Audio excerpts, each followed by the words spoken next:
After the sensational news of Gukesh reaching 2700 in the third round of the BL Grandmasters tournament, he lost in the next round against Andrey Esipenko. Now, this is the fifth round of the tournament, and Gukesh is taking on one of the biggest talents in the world of chess, Vincent Keymer. Gukesh and Vincent, I'm sure, will have a long rivalry in the years to come. And Vincent is a very aggressive player. You know, he's very active. He likes to play aggressive chess. He's very well prepared in the opening. So, this promised to be an exciting battle. Let's have a look at how the game went. Vincent opens the game with c4, Gukesh goes e6, knight c3, d5, queen's gambit declined, d4, knight f6, cd, ed. So we have the queen's gambit declined on the board and bishop g5. And here Gukesh transposes this into a Ragozin with bishop b4. The other way, as we discussed in his game with Le Quang Liem, the same opening was played, is bishop e7 is possible, but Gukesh had gone bishop b4 in that game as well, e3, h6, and now Vincent goes for something a little bit offbeat. Actually, only one game has been played before with bishop f4. Mainly, the move bishop h4 has been played, and in the game between Gukesh, who was black against Le Quang Liem, the game went g5, bishop g3, and knight e4. So it's quite possible that Vincent came up with this new idea of bishop f4, but after bishop f5, the way in which white continued shows that it's not much for white here after bishop d3, or could be his preparation, I'm not sure, but generally when these bishops are traded and black castles, I think he's already equalized out of the opening. Maybe if you play moves like queen b3, you are more ambitious in such positions, but after knight c6, I think black is doing pretty well here as well. But okay, bd3, queen d3 castles could have a very specific idea here in mind, which we will get to see. Knight g2. And now Gukesh makes a small inaccuracy in my opinion. He should have gone knight bd7. Why should he have gone knight bd7? I'll explain. But he went for the move c6. And now it's white to move here. What did Vincent play, which is a very nice move?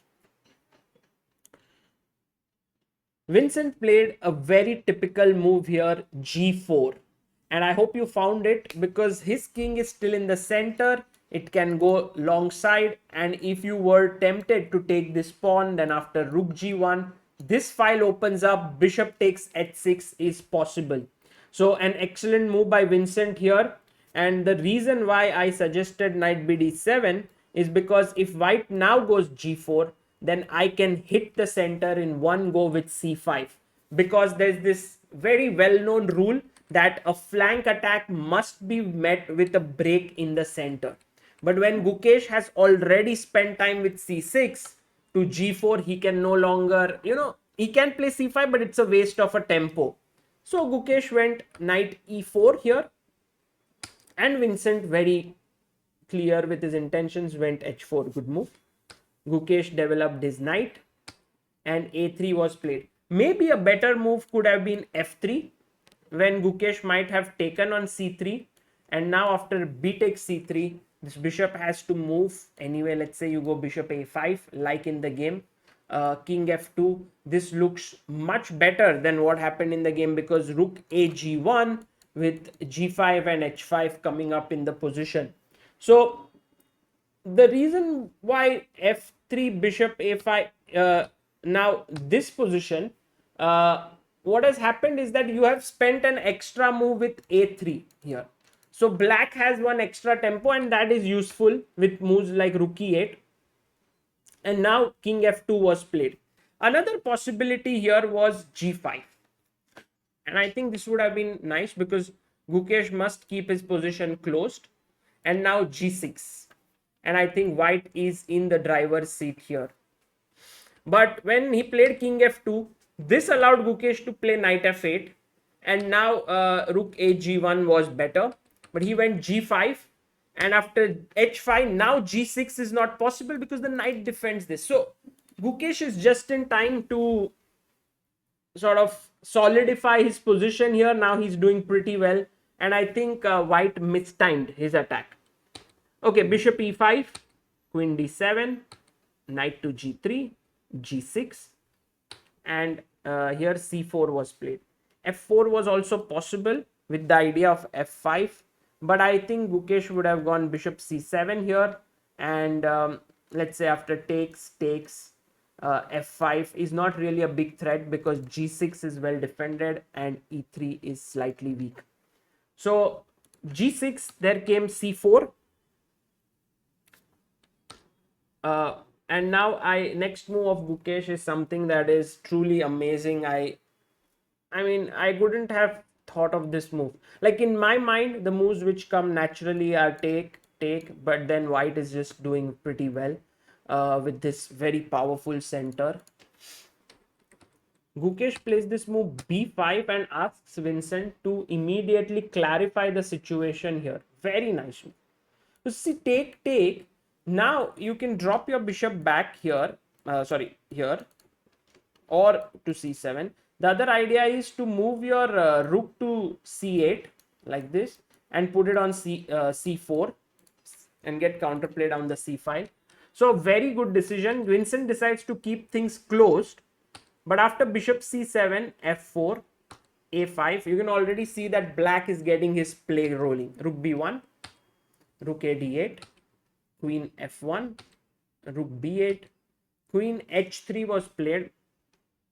And now a question to you: what would you play here as black? Would you exchange the queens or not? So it seems like exchanging queens is for black's benefit, like take, and then white's attack is not very powerful. But actually speaking, let's say just a situation like this and f5, it is actually to white's benefit, because now the king on f2 is very comfortable, e3 is no longer as weak. So the right decision here is to keep the queens on board with knight e6. Congratulations if you found this move. This is a very important move that Gukesh played. And now rook b3. Gukesh goes rook b7, planning to double. King g2, keeping the queen defended on h3 in case the rook has to move. a4, and now rook b2. And Gukesh now took. You have to take with the f pawn, otherwise you will lose the c5 pawn here. So he took, and now what does black do in this position? A very important move of the game. Gukesh was super alert and he found the move b4. Amazing and an excellent move. So firstly, if you take with the rook, then takes, queen b7. And now you can see that my entire position is very stable and I'm going to enter into here with my queen. So that's the reason why here ab4 was played. Now next move, what should black do? Okay, it's very important to start off with the correct move order. a3 might be tempting, but after rook b3, it's not the best. Let's say a2, and now rook a1.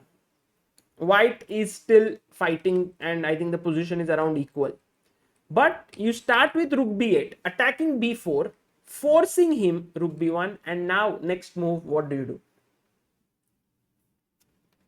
a3, deflecting the rook, b3, and now what's the move?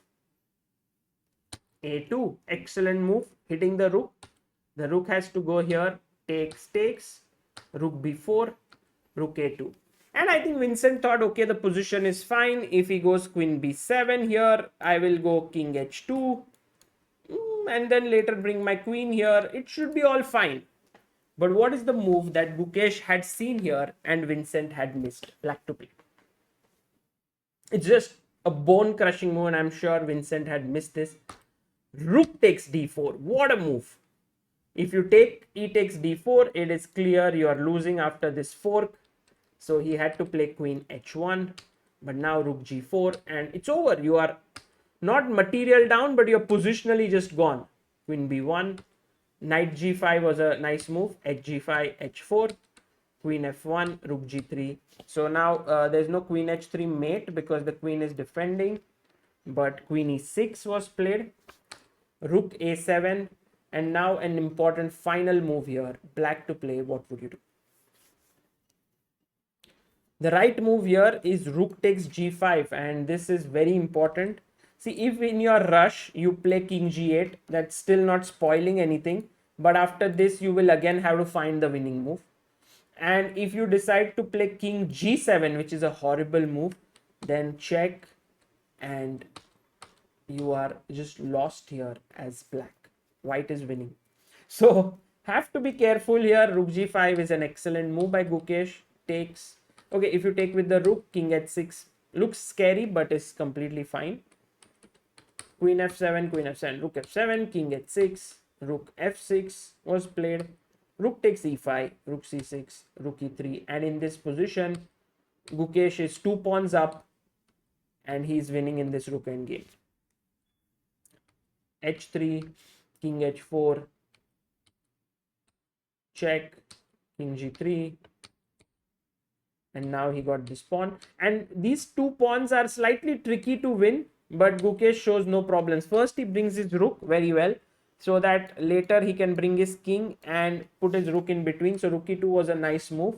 Rook a4, and now rook e3, and now g3, h2, king g4. The king is coming to h3. There is no stalemate that's gonna happen, and then g2 is just over.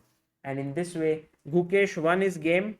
And these are the standings of the tournament that is happening. You can see Gukesh is on number 2 position right now with 28 points. Andrey Esipenko is on 27. Nodirbek 26.5. Le Quang Liam leading the tournament with 30 points. Gukesh has the highest points in classical event, but Le Quang Liam had won the rapid. So now with 2 more rounds to go, it is going to be very exciting. Gukesh can score 8 points because each win gets you 4, and he has a chance of winning this tournament. But we'll see. Le Quang Liam is leading right now. For now, Gukesh is back in 2700. He's 2704, and best wishes to him for the last 2 rounds. This is Sagar Shah signing off. Bye bye.